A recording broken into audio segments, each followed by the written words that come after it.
Hi everyone, today we're going to be reviewing our lesson number 3 entitled Fiery Serpent. And we have, before we go into the questions of the review, we have the key text or the memory text, which is found in Matthew 11 verses 28 to 30. And it says, "Come unto me, all ye that labor and are heavy laden, and I will give you rest. Take my yoke upon you, and learn of me, for I am meek and lowly of heart, and ye shall find rest unto your souls. For my yoke is easy, and my burden is light." And so this week we have been talking about the humanity of the Son of God and how important it is for us. And on Sunday, we learned that we cannot feel that we are entitled to being children of God, as did the Jews in the time of Jesus. They thought that because they were from descendants of Abraham, that they were okay, that they were children of Abraham. But Jesus told them that they were only children of Abraham if they did the works of their father Abraham. And so it is with us. We are only children of God if we do the works of our Father in heaven. But if we don't, then our father, as it was for them, our father is the devil, and we do the works of the devil. So it's very important for us to not feel entitled to anything, but to really examine ourselves and see, who are we really children of?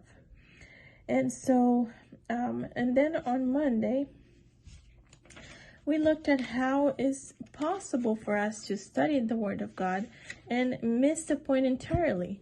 Just as Pilate asked, "What is the truth?" but he didn't even stand around to listen to the answer that Jesus would have given him. We too can read the Bible in a way that it's just like any other book. It doesn't impress us. It doesn't. We don't give it time to work in our soul. And we will miss the point. We will be ever learning and never able to come to the knowledge of the truth. And then on Tuesday, we looked at how the experience of the Israelites in the desert and how they were protected by God and throughout their travels from the dangers that surrounded them. But they became ungrateful and they grew into unbelief, and God had to stand back and allow them to see what they were surrounded by and to see the dangers that He had protected them so far. And many people died in that experience that they had when the serpents were allowed to come and bite them. And so we are living in the wilderness, and when we take our eyes away from God, when we become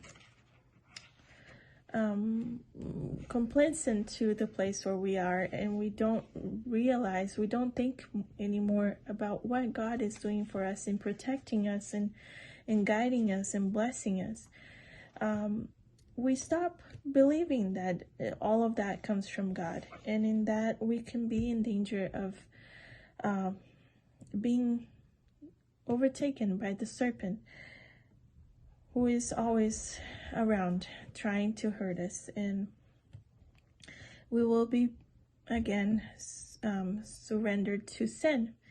And so it is very something to always keep in mind and to learn from that experience that they had, how important it is for us to keep our connection with God, to keep our faith in Him.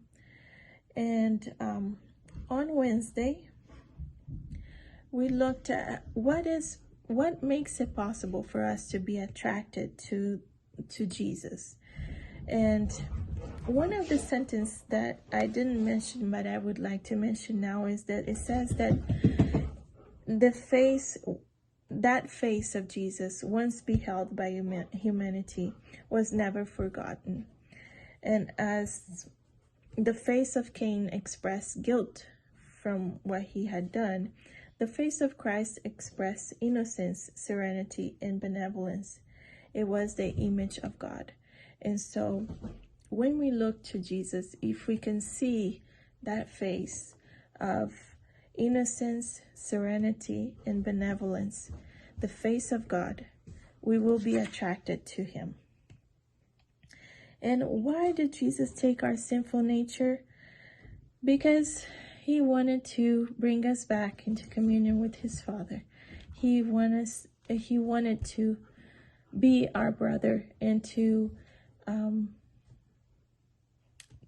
save us from where we are in this world, to allow us, to give us a way back to heaven, back to our Father in heaven.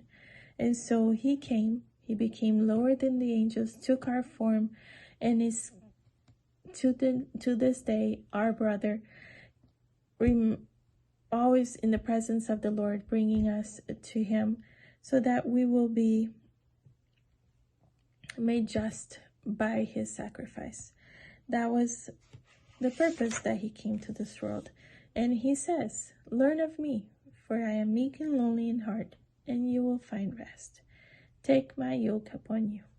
Come unto me." He's calling us. And if we will listen, then we will be safe from the fiery serpents that surround us in this world. That is my desire and prayer for all of us, for myself first and foremost, because this lesson applies to me.